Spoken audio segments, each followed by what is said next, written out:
I've been talking a lot recently about fighters, fighter subclass design, designing a fighter subclass. I was talking about the Dread Knight and my ideas on it a lot, and I guess I'm just in the mood for fighters. So today I was feeling inspired by one of my favorite knightly stories, The Green Knight. You might have seen this film, or just be aware of the whole green man, green folklore stories. So I was feeling inspired, so I'm going to walk you through how I did it and what this Green Knight fighter subclass looks like. Also, sorry if you can hear the fan in the other room. I'll try to noise cancel it out. But yeah, in this video, I'm first going to take a look at what else might be out there, and then dive into my own ideas about how to design a Green Knight fighter subclass. Draft 2 I think is really interesting. You'll have to let me know if you like what I'm laying down there, but by the time we get to Draft 4, I think we've really got something that makes sense and isn't too, well, hopefully not too overwritten. I think I was reminded about the Green Knight because Gawain Hightower, I'm watching House of the Dragon right now, so definitely the name is at least connected and inspired to the Green Knight story, so that's probably why it's been on my mind. But just doing a quick Google around about Green Knights, we've got a Pinterest page here with some art, so you can get the vibe on what's going on there. I found this really cool Reddit post. You can see someone's OC art right here. Very cool. Unhappy Mango on Reddit here. We got some D&D Homebrew Reddit. A Green Knight NPC monster to fight. Of course, from the legends, the Green Knight loses his head, so of course you should not have to lose your head and die. And the whole 1 year and a day thing, knowing about your target, your quarry, for whom you must repay. So that's very on point. And on the 5e SRD creatures, we've got a Green Knight of the Woods. So this is, I believe, by the designers themselves. If it's in the 5th edition SRD database, am I wrong? It's got their names down here, really tiny. But they mentioned some other good stuff from the lore about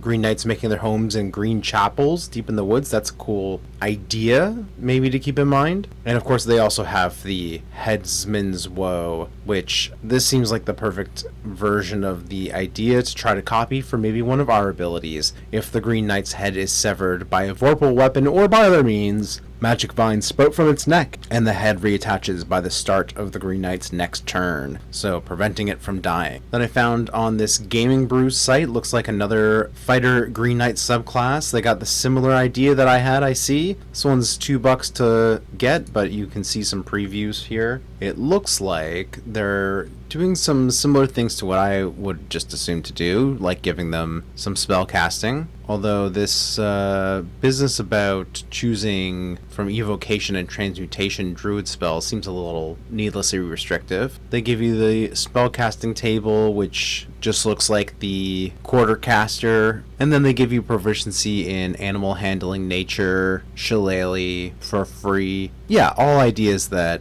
make lots of sense if you think about it for 2 seconds. Stuff that I would have done. Knowing Druidic, very classic on point, makes a lot of sense. And then at 7th level, they're giving you an empowered shillelagh a number of times. Okay, there's also the 5e Homebrew website. They got a Green Knight subclass. Again, it looks like they pretty much just copied the... Oh no, they made an even stronger quartercaster. Well, that's what you get on this website. No offense, no shade, but balance? I haven't seen it. That's just my opinion. But it looks like they kind of give you some sort of rangery type power. That's kind of neat. Level 10, you can call on some beasts. But yeah, proficiency in animal handling and survival, that kind of makes a lot of sense. Looks like there's a drive-through RPG, pay what you want, druid subclass, that's the Circle of the Green Knight. That's not what we're really interested in. We're doing a fighter version, so not going to worry about that, but shout out to them for having a 2024 updated Green Knight Druid subclass. And then we got Kibbles Tasties GMBinder.com Fighter Green Knight, which this one I think is actually the closest to what I think a lot of people would just naturally assume to do for a Green Knight fighter, which is give them spells just like the Eldritch Knight fighter. Proficiency in nature makes a lot of sense. This verdant weapons feature, which is just giving you shillelagh and then letting you use it on other weapons, which, yeah, that's exactly what I would have thought of right off the bat. It seems like a very natural thing to do to give the fighter a special kind of buff shillelagh. In fact, Pointy Hat released a video with a homebrew version of a stone druid, and one of their features is use shillelagh on other types of weapons as a buff shillelagh subclass thing. So that's also just another example of how great minds think alike. Am I right? However, so this Kibbles Tasty class was written before the 2024 update, so they've got stuff like regrowth at 7th level. You get an extra second wind. Fighters now already get additional uses, so that's kind of meh. And we buffed Indomitable and stuff too, so like most of these just don't really seem that exciting anymore. So when we redo this, we're gonna take the basics of what we both are naturally assume here, which is the Quartercaster, copy the Eldritch Knight, but make it green and druidy. So just taking a quick look, we got the Eldritch Knight. They get their spell casting from the Wizard spell list and can use Arcane Focus, get the Quartercaster layout here, and then War Bond. War Bond lets them bond with a weapon and use a bonus action to make it come back to them. It's kind of a ribbon feature, if I'm honest. It doesn't really do much. You gotta remember the spell casting is the main feature, but everybody loves War Magic that they get at level 7. This lets you do the attack action and replace one of those attacks with a wizard cantrip. So people love to take something like in 2024 True Strike, or if you can use Booming Blade or Green Flame Blade even, or whatever else to be creative, but maybe Firebolt and then another attack with your weapon. Maybe you got a Firebolt and a bow. At the right level, who's to say which does more damage? But yeah, I think Booming Blade and Green Flame Blade are probably the best. Mix it up with the melee, and it just boosts your overall damage. So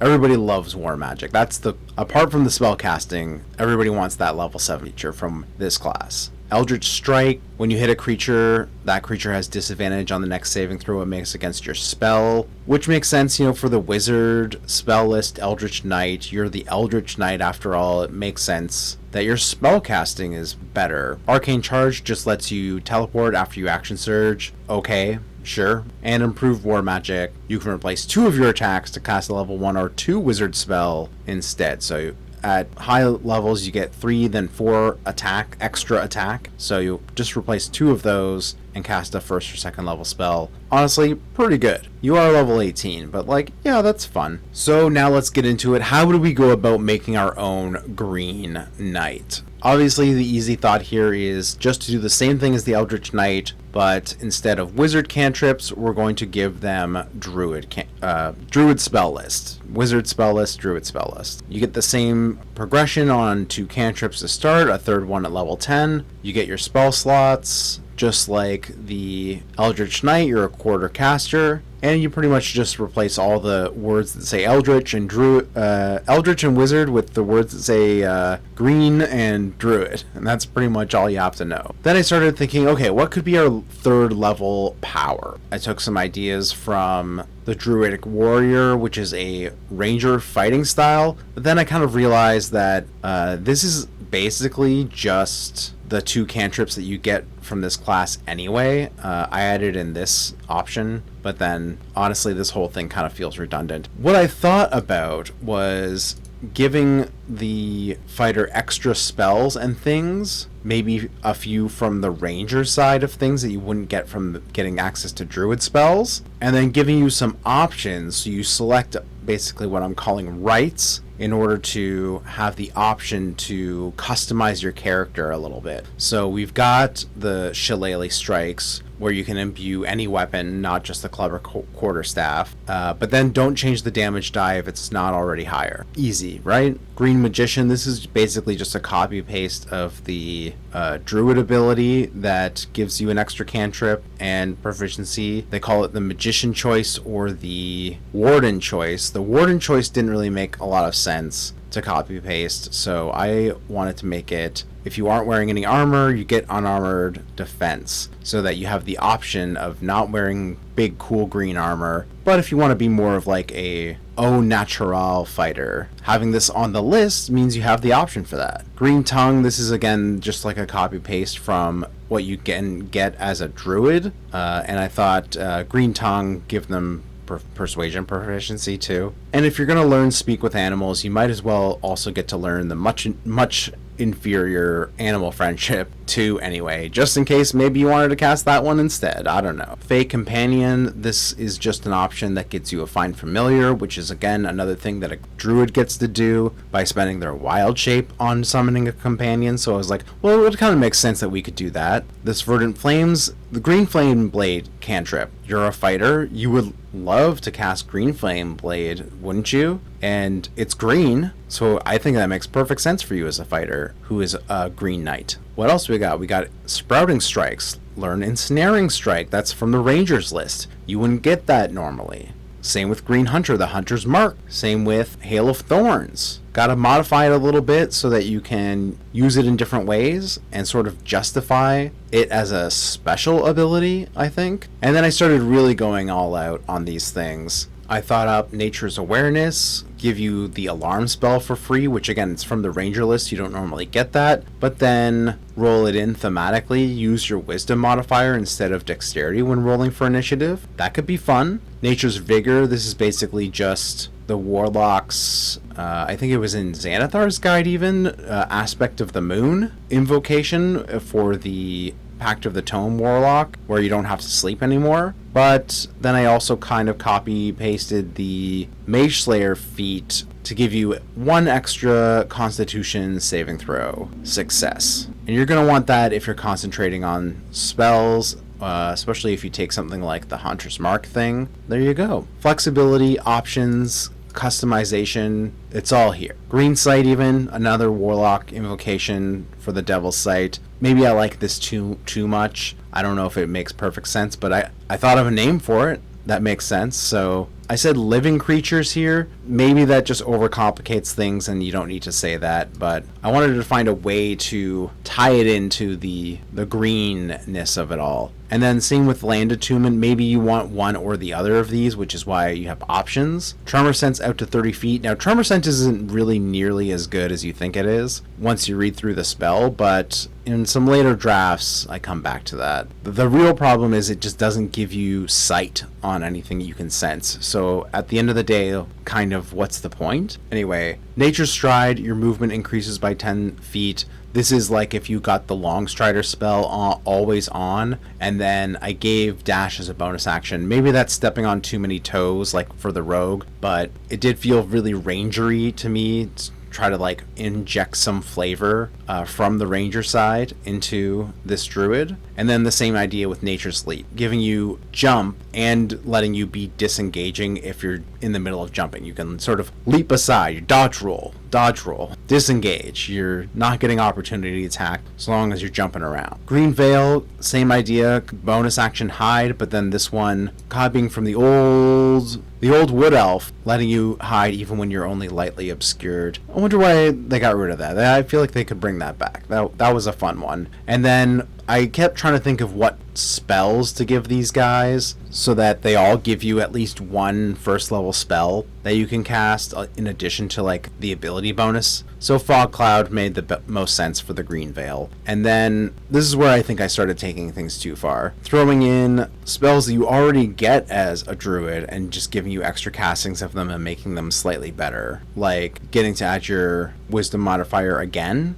on these heals. At this point, I had started to stray away from thinking that giving you all these options and extra spells was going to play well at all balance-wise with the normal amount of spellcasting feature you get. So this is the first draft. I'm just getting all my ideas down. And that's where these last couple kind of come into play, giving you a bunch of food and drink spells here, just in one little package. If you wanted to take Nature's Embrace, Fae's Embrace, same thing, just giving you all the Fae-ish themed spells from the Druid list in a nice little package, and the green Arcanist if you detect magic, ice knife, thunderwave. Those are the rest of the kind of like the arcane, maybe I would call them elemental, except for detect magic, but more the arcane type spells on the druid list. And then I thought, by the time I got to the green Arcanist, I thought green magician from earlier.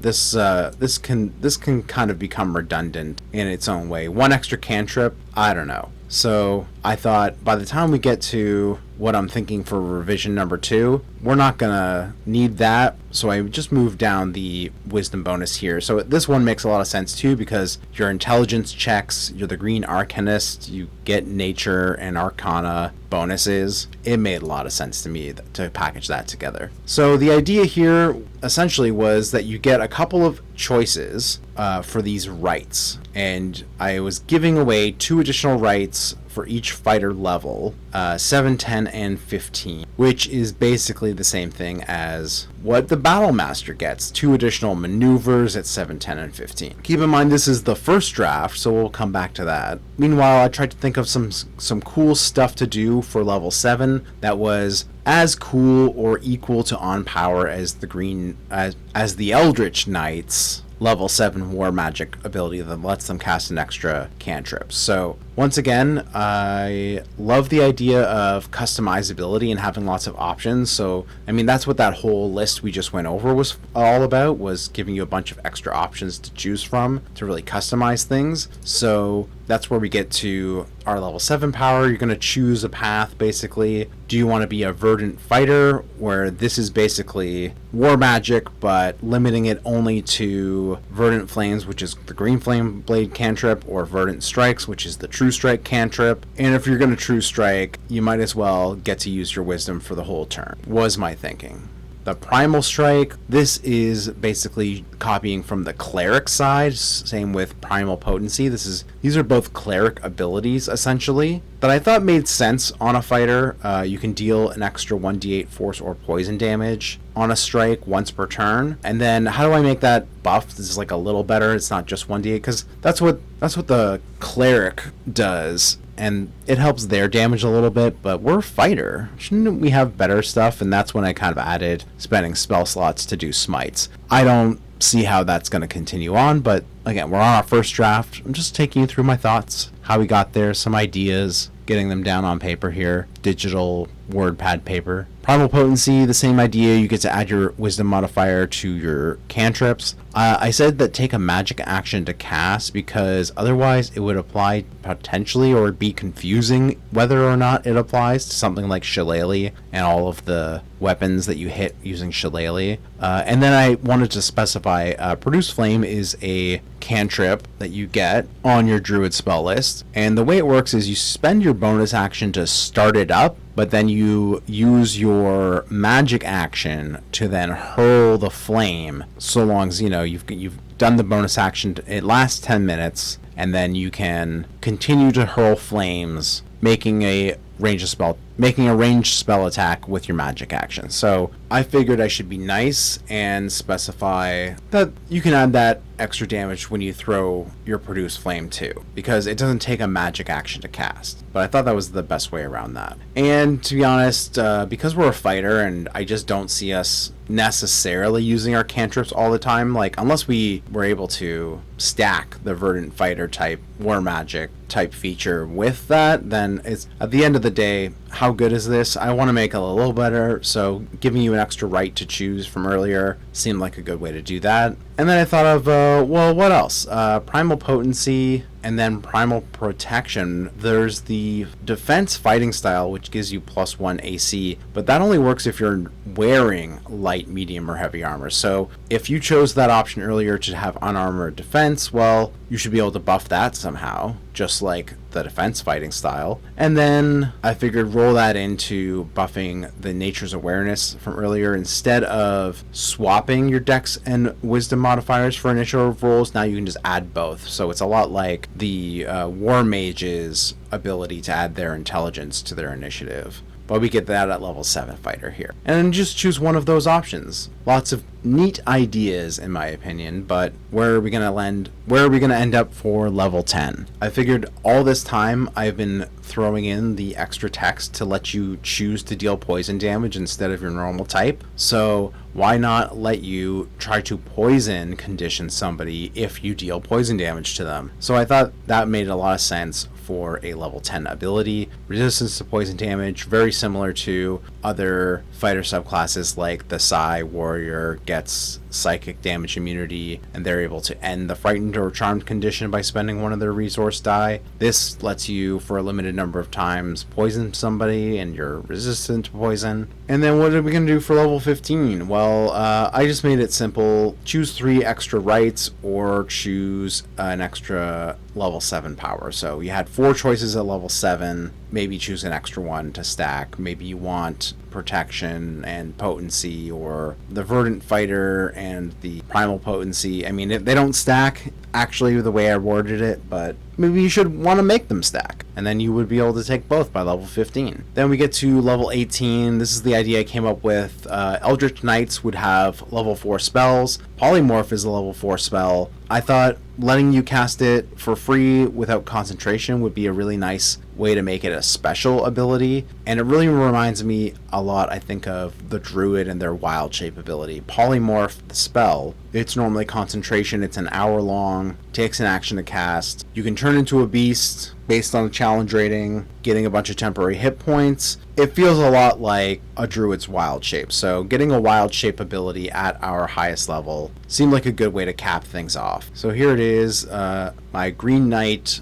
level 1 clean copy. I say level 1, I meant first draft. First draft, clean copy. You see basically just copy pasted what the Druid recommendations would have been for the spells, give you your prepared spells for the Druid, give you the Green Knight spell casting, which is just the Eldritch Knight quartercaster spell progression table, and then these nature power abilities. I just wrote a whole bunch of things that I thought would be cool additions to do, but in hindsight, going through it here, I don't think you need all of these.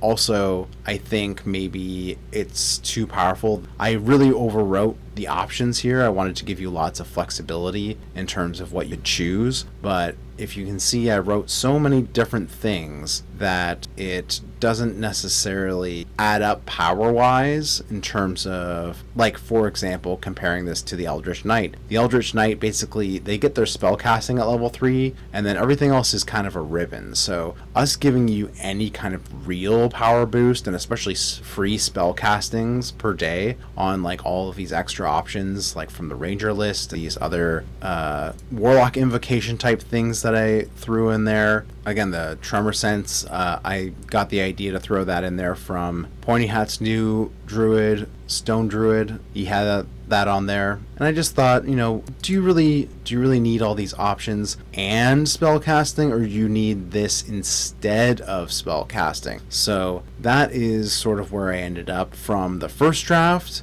Going into the second draft, I thought a lot of these powers I just want to sort of simplify. I want to try to pare down the amount of stuff and just create a little bit better balance overall between everything. Oh, and I almost forgot. I wrote all this stuff about basically copying the same idea of the vorpal weapon or losing your head, your body sprouting vines, trying to consider what happens if your head and your body are separated and how to write text that would make sense for that, where you can see and hear from your head but not your body. You always know where your head is at the very least, so there's that. But this could create a very, very interesting situation here where you lose your head and somebody goes and keeps it in a box somewhere, and your body has to go on a quest with disadvantage because it can't see or hear anything because your head can see and hear and your body can't. So I don't know, what are you gonna do? Well, that brings us to our second draft. I'm gonna start at the bottom real quick with the updated green monster wording. I thought I would just make it simple. if you can't reattach your head by the start of your next turn, if it's not within 30 feet, then you die as normal. And then this whole thing really just is almost like a ribbon feature, because how often do you get your head cut off? The polymorph is wild shape is really the real main power that you get at level 18, and then this is just for fun. And this iteration of the level 18 feature more or less stays the same through the rest of the drafts. So let's go back to the top and talk about our Green Knight Draft 2, and this one I'm actually really proud of in a lot of ways because I think it's fun and interesting and gives you lots of options. Starting with giving you the spellcasting feature, it's mostly the same. I do think it's nice to give you 2 Druid cantrips and a 3rd at level 10. Guidance and Starry Wisp are on the Druid list, I believe. Oh, Guidance and Starry Wisp are the Ranger's version of the suggestions from their Druidic warrior fighting style, whereas Druid says Druid craft and produce flames. So I don't know, I think if it's good enough for a ranger who is also kind of like green fighter, it makes sense for them, it makes sense for us. It's a small detail, but I would recommend the ranger's Druidic warrior 2 powers instead of Druid craft and produce flame, although you can take whatever you want. I didn't even fill in the flavor text here yet, so these are just small details. But this is the main thing for version 2, spellcasting wise. Define some terms, let you use druidic focuses, let you use your wisdom as your spellcasting modifier, but spell slots, you don't got any. Prepared spells, you don't got any. You're gonna learn kind of invocation style, choosing different abilities from a list, and then those will give you certain amounts of castings to do. And I think it's going to be a really fun, interesting way to build your character to give you all these options. But let's get to it. First off, I figured instead of giving you to as an option, I'll just give it to you for free. Take Shillelagh. Use it on whatever weapon you want, including ranged weapons. You don't have to change the damage die if it's not going to be higher. And I want you to be able to put the weapon down. If we look at the 2024 Shillelagh cantrip, it's a bonus action to cast. It lasts for 1 minute. A club or quarterstaff you're holding is imbued with nature's power. We're saying you can apply it to any weapon. It lets you use your spellcasting ability instead of strength, which upon reading again makes me realize I need to also specify for the ranged weapons that you can use your spellcasting ability instead of also dexterity, so that should be added. And then it lets you do force damage instead of whatever the normal type is, and it gets better as you level up the cantrip. So maybe it doesn't do better damage than the weapon you're using currently, but maybe eventually it will. So letting you apply it on all of your weapons maybe even starts to get too good at a certain level. You know, if you got daggers with Nick and you're throwing them for 2d6 each, that's going to be pretty nice. But it said the spell ends early if you let go of the weapon, so this lets you're a fighter. 2024, you got weapon masteries, you're kind of encouraged to swap out your weapons, so having to constantly recast with a bonus action every time you swap a weapon just didn't make sense to me. I want to enable it. Maybe the math doesn't pan out in a way that makes sense, especially with I give you a bunch of other stuff here, but that's what's up. This is like the base ability that everybody's going to want and what everybody's going to use, and then the nature's power rights I rewrote to try to make it more like an invocation selection of options. So you get 3 to start to try to customize your character, and then I bumped it down to 1 extra right, but changed the level up progression to be more like the Psy Warriors subclasses progression. So you get still a few less total, but they're spaced out a little more, so you're going to feel rewarded more often. So I think it'll be more fun at the end of the day. And then I tried to just consolidate the text. Basically, what I had been saying was whenever you get a right, it comes with a package. That package might come with a bunch of spells. You can cast any of the spells that the package gives you a number of times equal to your wisdom modifier, or sometimes they said your proficiency bonus. So taking that out of draft 1 and coming into draft 2, I figured all of the rights should follow the same rules, and I should clarify it up top and save text and space from having to repeat myself constantly for every single different right that gives you a different bunch of abilities. So basically what this is saying is each right provides a number of uses that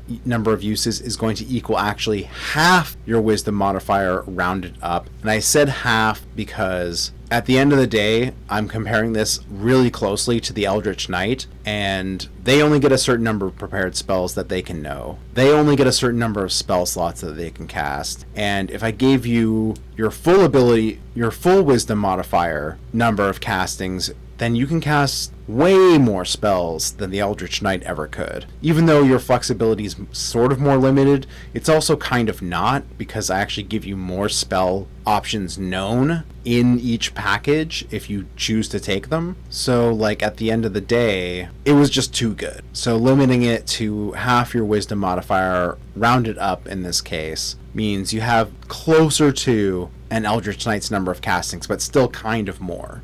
But anyway, here are all of the options that you can choose from, and I just reorganized things a little bit to make it all make more sense, and alphabetized it. So this was a lot more polished, let's say. And these are options that you can choose instead of getting a spell casting ability and spell slots. And the whole idea about all of them is that you get some kind of spell, you get some kind of additional buff with it, or some other kind of special modification to it. So at the end of the day, I'm justifying rewriting a whole druid spell list into discrete packages of abilities by making them a little different, a little special, a little hopefully more fun. So for example, Phase Embrace, you get all the Fey type spells from the druid list. You get a little package. You can cast them, half your wisdom modifier rounded up times per day, any of them. So 1, 2, or 3. Maybe when you get this at level 3,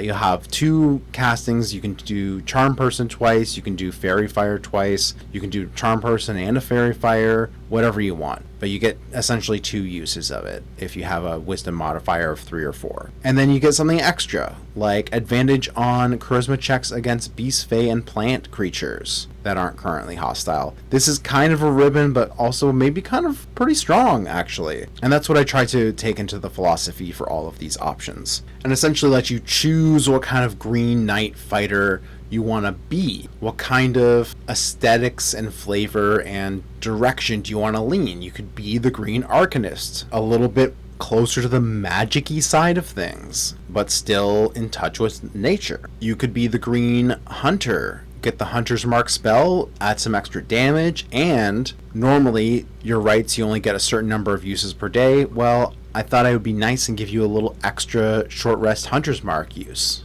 And that's that little bonus that makes it a little bit more worthwhile.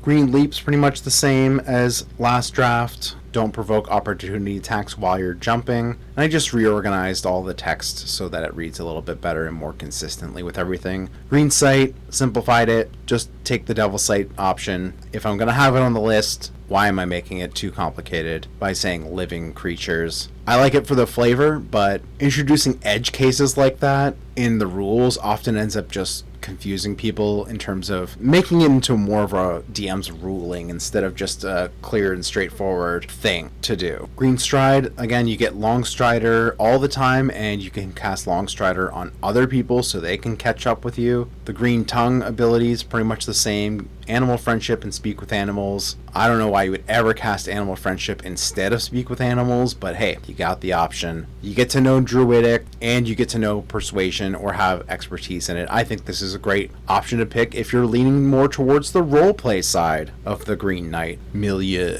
or whatever. Green Veil, pretty much the same. Green Warden, I actually rolled in the later level 7 ability where I was going to give you essentially the defense fighting style +1, but for unarmored people. So giving you unarmored defense, dexterity, and wisdom with the shield, just like the barbarian gets. Maybe I should make this Constitution so it's actually more like the Barbarian, but I thought I would also be nice and give you the base feature plus the perk, which is kind of what I've tried to do with all of these to make them a little more interesting. So the perk is the +1 to AC while not wearing armor, so you're not going to take that defense fighting style anymore. And maybe I should have just said, if you took the defense fighting style, you can apply it even if you aren't wearing armor. That might have been the better way to go about wording this. But yeah, that's the idea. Just gives you the option. If you don't want to wear the cool green cool green armor, you can flavor this like you've got bark for armor, or just that you're so in tune with nature that you're dodging things, or vines are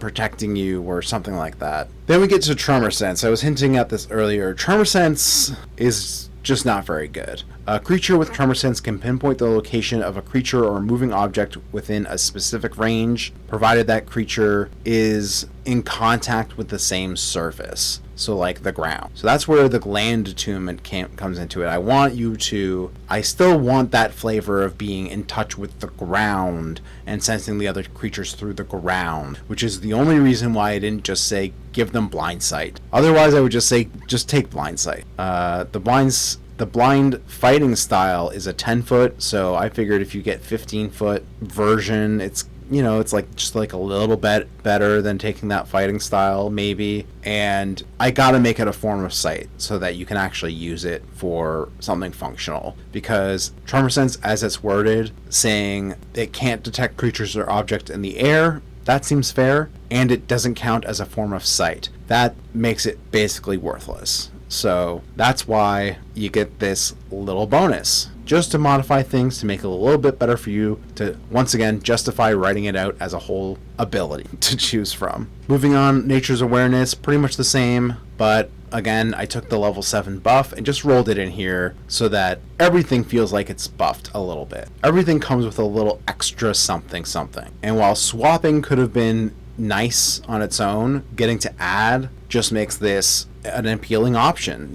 I would never take this just to learn the alarm spell, but you tell me I can customize this to be a really super alert Green Knight, and that's the flavor that I'm interested in. I'm going to choose this option, and I'm going to get to play the character that I think seems fun and cool. And that's what this whole list is all about. It gives you a lot of the options that a ranger or druid would get from their normal spell casting, but makes them into little flavored packages that do a little something extra for you. Same thing, Nature's Bomb, you get the spells, but add your proficiency bonus to the total when you heal. I had Wisdom earlier, but both the spells say you already add your Wisdom modifier, you already add your spellcasting modifier. So just to make things a little different, I'm going to say proficiency bonus. It'll end up being close to about the same eventually, but maybe it's not as good. But there you go. You get a little something extra, not just learning the spells. If you want to be a healer, you're a little bit better of a healer than normal compared to maybe some other people, so it's nice. It makes it feel worth taking, maybe, if that's what you're going for. Then we've got all the food and purify and goodberry. What extra little bonus thing would be flavorful to give you from that? Well, what about if you suffer from exhaustion, treat it as less 1 level. So if you have 1 level of exhaustion, you're not going to treat it like that. Your speed and D20 tests are not going to be reduced by 1 level. They'll be reduced by 0. You have to have 2 levels of exhaustion before you feel the effects of 1 level of exhaustion. And this gives you a buffer where you can actually accumulate 7 levels of exhaustion before you die, unlike normally you have 6. If you get 6, you die. So this lets you just push that one little extra thing further. So this could be a really fun ability. I kind of took the idea from, I think the Rangers gets to eliminate extra exhaustion levels on short rests instead, so this is kind of like that, but you just like a little different for the fighter. You just push harder, push on, and that maybe makes taking this worthwhile, because I don't know if anybody's going to look at the whole list of options here and go, yeah, you know what I really want is create or destroy water on my list. I really need Goodberry and detect poison and disease. I don't know. Not the most appealing list of spells, maybe, compared to some of the other options. But if you add in something like this, maybe it's a little more fun. Maybe it's a little more worth it. Nature's Thorns. Hail of Thorns is normally like a range spell. I say, hey, why not let you cast it in melee and then just exclude yourself from the blast radius? That way you have a little more flexibility. It's almost like a little AoE smiting extra little juice you can throw in. And the same with Hunter's Mark. As a little bonus, get an extra use every time you take a short rest. That way you've always got something going on to give you a power that makes you feel like you've always got something in your pocket, like you're not totally running out of resources constantly, especially when it's just like a little damage boost like a Hunter's Mark or this Hail of Thorns. Same idea for Sprouting Strikes down here just a little bit later. Extra use on a short rest, learn Ensnaring Strike and Entangle, cast either one of them a number of times equal to half your wisdom modifier rounded up, and just get one use back every time you do a short rest. So whether you want to entangle someone or do the Ensnaring Strike, either way, you've got the option now. And that way you've got all the nice ranger spells in addition to your druid spells, and you get a little something to make it more like a ability, a feature that you're wanting to choose, your right, your sacred druid right, your druid invocations, essentially. That's what this list is kind of like. Nature's Vigor, again, this is the aspect of the moon, and then just rewording this. If you fail your Constitution saving throw, instead of auto-succeeding like the Mage Slayer feat, I thought, I don't know, is an invocation and a feat really supposed to be equivalent? Why not do something kind of like the Tactical Mind for the fighter that you already have, where you get to add your D10 to the roll? So, given that, I figured you could also do it on a short rest. The Mage Slayers also said short or long rest. On draft 1, I had said just long rest when it was an auto-succeed, but now that it's not auto-succeed, you should, balance wise, I thought that made more sense. Get it back on a short rest, makes this whole thing a little bit more viable and like you want to take it. And then we get to the last two things, the cantrips. Now these ones, I'm actually worried that they're not appealing enough compared to all of the first level spells that you get to cast as options. The first level spell options seem like mostly a lot better, but you do get a little extra perks like being able to cast Green Flame Blade using ranged weapons and being able to choose necrotic or poison instead of fire damage. I thought that was a little perk. True Strike, letting you choose force or poison damage, kind of like your Shillelagh. I was actually really torn whether to enable Shillelagh or whether just to kind of lean in to True Strike, because they did sort of similar things, letting you use your wisdom modifier for your attacks. So I don't know if you this is all homebrew, but if for whatever reason you can't Green Flame Blade and you can only True Strike, well, at least you got the options here. And before I move on, out of all of these options, these are all very customizable. I thought it would be really fun to have kind of like a Eldritch Invocation type feat to let you select some of these. I mean, I spent all this time writing out all these discrete druidy Green Knight abilities in all of these rights to choose from. What if it came with a feat that lets you choose two of them, and instead of spell casting or a certain number of times to cast them, this feat just lets you cast them proficiency bonus per long rest. So any spell you learn from a right package, you can cast that package's spells up to proficiency bonus times, and then you get a ability increase. I made it a level 4+ because I figured it's not fair to get it some kind of origin feat. One, I would get rid of that if that was an origin feat, but you can't get this as just an origin feat, can you? Maybe that would actually be the way to go. Really customize yourself right from the top, get a couple extra powers to infuse some Green Knight abilities into your other characters, but I don't know. I think the way it is, level 4+, inject a little green magic, almost like a druid initiate, but with a couple more, maybe more powerful options. Definitely these are all like limited use number of times spells, but with a little extra bonus. Maybe some of them are too good. Maybe some of them are stealing other classes' thunder, like the green sight or the bonus action dashing, things like that. But I thought it's a really cool idea of a way to approach the subclass, is giving you a bunch of sort of discrete little power packages that are packed with specific flavor. I think I would take my 3 to start. The Verdant Flames, I'm just really attracted to the idea of having Green Flame Blade like that, and then maybe using it on a bow even. The Green Warden, I mean, you're a fighter, it's kind of like, who cares? You can just wear heavy armor or something like that, but maybe you're doing a dex build and you don't want to invest in heavy armor with your strength to be able to wear it. Just having the options is nice. And then, like, green sight's cool, but I would probably take the land attunement over it. It's a little more unique, but it depends on, if you got a warlock in the party or someone casting darkness and you're going to want to do that dim light darkness magic combos, it's nice to have the option. Fey Companion, I mean, this would be great, but you could always take the magic initiate feat if you wanted to get your Fey Companion. So if I lost this, it wouldn't be too sad. Hunter's Mark might be the way to go to boost your overall damage, and you wouldn't be really concentrating on anything else. But if I really wanted the flavor, I think my third pick would actually be Green Tongue, just to get the druidic and the persuasion skill up. I think the Green Knight has a lot of swagger. If you've seen that movie, the dude's got some kind of aura. So Green Tongue, I think it would actually be really fun. Although the Green Veil, if you're trying to do hiding, this could be a really powerful option. So the point is, with all of these options, you can really customize and make it your own. Plus, you're going to get a couple more at higher levels. So maybe you don't get that right now. Maybe you take Sprouting Strikes, and then later on, you take Verdant Flames. Maybe at level 5, when you get extra attack, you might not want that. So being able to swap them out every time you level up is also pretty clutch. But what are we going to do about our level 7 abilities? Well, starting off, I kind of had to cut a couple things out just because they didn't make any more sense, especially like you didn't have spell slots, so that whole smiting option didn't make any sense anymore. And then I figured, if I'm leaning into this War Magic style level 7 option ability, give them the option to automatically learn Green Flame Blade or True Strike, so you don't have to take them as rights.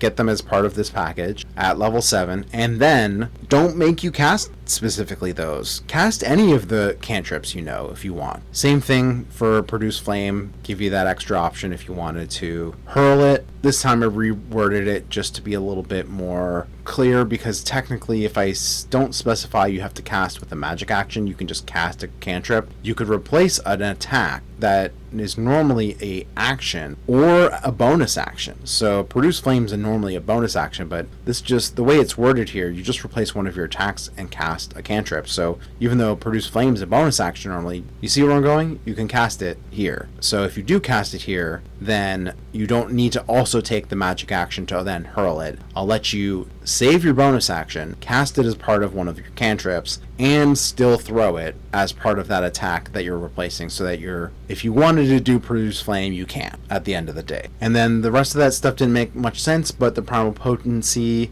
I thought, what about, instead of just cantrips, if I let you apply your Wisdom modifier once to any of your spells that you cast? That way you can buff. You don't have to choose between casting a different spell or a cantrip. I think this is more like a wizard's. Well, one of the wizards gets something like this. The Evocation Wizard, I think. Yeah. Level 10 Evoker. Whenever you cast a wizard spell from the Evocation School, you add your Intelligence modifier to 1 damage roll of that spell. So I guess it's kind of similar to that idea.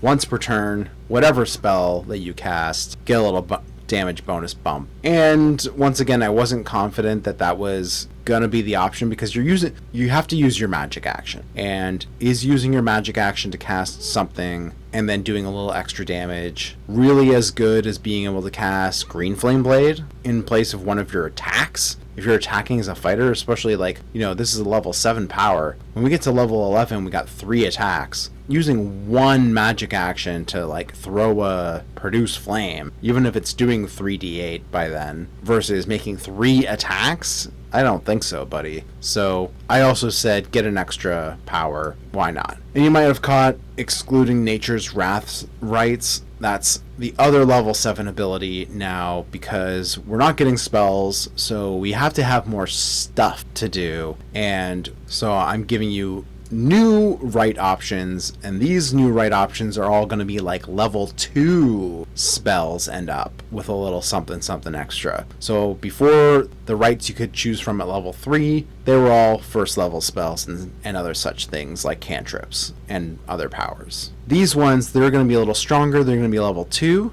and because of that, and again, I'm trying to balance it out with the Eldritch Knight and how many spells they get to prepare and cast per day. I'm saying half your wisdom modifier rounded down instead of rounded up. So same rules as the others apply. If you get a package, you can cast any of the spells from that package. Wisdom modifier times halved, rounded down. And I think that gets you a little bit closer to what might be a normal Eldritch Knight spellcasting progression. I also thought these are all going to be concentration spells. I left off not doing every single druid spell, but it sort of picked the best ones that I wanted to include, and they were all concentration. So I figured giving you a little boost, a d10 roll to your concentration checks would be a nice little benefit, and you can only do it short and long rest times once. Honestly, this might be a little extra. I don't think, even with level 2 spells and stuff that the Eldritch Knight gets unlocked, I don't think they get quite this much stuff to benefit from. So I might just say you should cut this if I was going to final version with this iteration, which again I really like because I love all these options. These rights I think are a lot of fun. It could be a really interesting way to play. It's not just copying the Eldritch Knight spellcasting simple progression. You get different amounts of usage, a little maybe less flexibility overall is the trade-off, but you kind of get a little bit more otherwise. So you have to let me know, do you think this would be fun? I'm going to get into the next couple drafts, but this draft, this version, I think is my most unique iteration of this concept, though, of the Green Knight, and maybe the most fun way to do it. That's just a little bit different, although with all of the abilities they have to write out, basically repeating spells and stuff, it does get to be quite long indeed. So that's where the later drafts come in, where I kind of think, you know what, maybe I've gone too far. But then again, you always get a little something extra, and that's what makes it interesting. So let's look at the Wrath rights. Enlarge, reduce. Let's get a little something extra. Deal a d6 damage instead of a d4 with your enlarged weapon or unarmed strikes. So it's nice. It's like you get the level 2 spell, you get a couple castings of it, and it does a little extra than what it normally would do. So it kind of justifies itself to exist, right, as an ability, instead of just saying, hey, you can learn level 2 spells now if you want, I guess. Even if you're using the spell points variant rules, I think vibes wise, making things half your wisdom modifier rounded down still sort of makes things even out, because you could choose more than one of these technically by swapping an existing right in addition to the one you learn at 7th level. One extra you get. Okay, but what else we got? Green Beast, the Summon Beast spell. Let's not make it require any material components to make it easy to cast, just like that Find Familiar. This is kind of like the upgraded Find Familiar in a lot of ways. And what else would be fun? What if you could be medium or large instead of small? Maybe you could even ride this thing and suddenly you've got a mount, and then that makes this a fun option to choose from. What about heat metal? Well, how do we make this more interesting and unique to the green fighter? Let you cast it on natural objects instead of just metal objects. Make it seep out poison instead of burning red hot if it's a natural object. I think that's a fun way to still get the level 2 really good druid spell, but give you an option and a unique way to cast it that makes it special and worth writing into an ability like this. Same idea with Moonbeam. You can make it poison damage. Again, it all ties back into our level 10 ability, which, spoiler alert, is exactly the same as in Draft 1. So just opening up that option again more and making it thematic. I think poison damage is the most nature-y type of damage. I thought about throwing some kind of necrotic in there because like life and death necrotic makes a lot of sense, but I'm leaning into the poison path. So magical poison and magic toxin instead, or sort of a sickly radiance that does poison in the case of this Moonbeam reflavoring. And how do I make Moonbeam a little bit extra, a little bit more special than just being able to change the damage type? What if you could move it as a magic action on later turns, but still use your bonus action to be able to make at least one attack, at least one little attack as a bonus action? That way you don't feel like you're super wasting your action even casting Moonbeam in the first place as a fighter when you've got multiple extra attacks to make, and not making it so OP that you can bonus action move it and still make all of your attacks. I thought that was a good trade-off, and it's still a nice perk, and then maybe makes it feel like it's worth it. Maybe this works out where you can move the Moonbeam behind your target and then use a push weapon with your bonus action to push them into it. You let me know what you think. Nature's Grasp, you learn Hold Person, but in addition, after they fail their saving throw, they have to make saving throws at the end of each of their turns. Otherwise, take a little extra damage. So normally, they make their saving throw again at the end of each of their turns. They succeed, they're no longer paralyzed. They fail, nothing happens, they're just still held. Well, what if we had a little bit of toxic vines holding them in place as the flavor for your Hold Person? They're grasped and being thorned by these poison barbs and staying paralyzed. So suddenly Hold Person isn't just a great control spell, it also does just a little bit of damage if they keep failing their save. This is just a little perk to make things a little bit more interesting, a little bit better, and another way to inflict poison damage if you want to trigger your level 10 power and inflict the poison condition. You might not want to do that on the person who's held, but you've got an option. Nature's Path, Pass Without Trace from the Ranger list. I figure if it's good enough for a Ranger, it's good enough for a green fighter. And how do we make it a little bit better? Let anybody in the aura not be affected by difficult terrain. How's that? Also let anyone else in the aura hide, even if they're lightly obscured. Once again, pulling back that old Wood Elf feature from 2014 5e. I think those are kind of cool little perks that make sort of thematic sense in terms of what you get with the spell. So this really leans into that dexterity-based, maybe Green Warden type who's not wearing heavy armor and being loud. They might want this. Sprouting Growth, we got Spike Growth, but deal a little bit of extra damage. It's 2d6 instead of 2d4. It's already a really good spell, but for you, you're a little better at it. It's a little more special. And finally, Gust of Wind. Gust of Wind normally is kind of lame, but if we add just a little bit of damage to it, maybe now you want to take it. It's actually becomes a not too powerful, but at least control plus sort of an AoE for you. And maybe just a nice to have option. So that's all the extra rights you can choose, a little bit more powerful, calling them Wrath rights. You get less castings of them if you round down just barely, and I think that keeps things a little bit more fair compared to an Eldritch Knight's spellcasting progression abilities. And then moving on, we got the same idea as Draft 1. You can sometimes inflict the poison condition. This time you get your full wisdom modifier times per short or long rest. One use back on a short rest, rather. All on the long rest. So you can always probably kind of pull it off if at least once per combat, maybe more, depending on how many combats per day you're having. And then for level 15 abilities, instead of just choosing an extra Flourishing Strength power, you can also choose 2 additional rights. Once again, I pared things down a little bit from Draft 1 to make things seem a little bit more fair, or you just learn the other half of the 2 abilities between Verdant Strikes and Verdant Fighter and Primal Potency. And then, of course, Eldritch Knights by this level have been able to cast level 3 spells now, so we should get a couple level 3 spell options, and I'm just rolling it into the Wrath Rights where you round down, once again trying to keep the number of spell slots that you get with all of these a little bit more under control that way. But once again, these are all concentration spells, and I try to give you something and a little bit something extra, all except for the Elemental Fury, giving you all these different elemental type spells just to have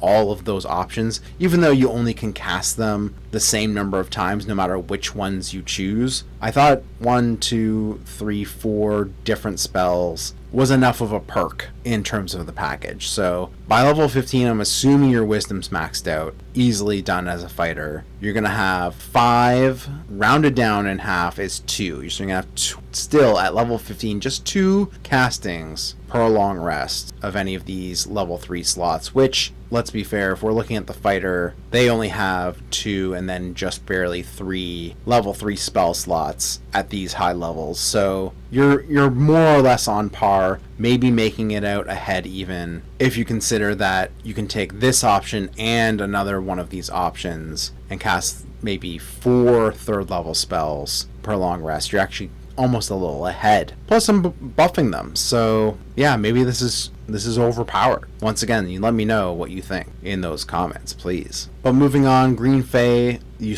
learn Summon Fae, and what if we could, once again, not require material components like we do with Find Familiar and the Summon Beast earlier, and the same with the Summon Beast earlier. Why not let you be large? Maybe you want to mount it. Maybe just options like this can make things a little more fun and more interesting. So I figure, hey, that's a cool perk. Let's go for it.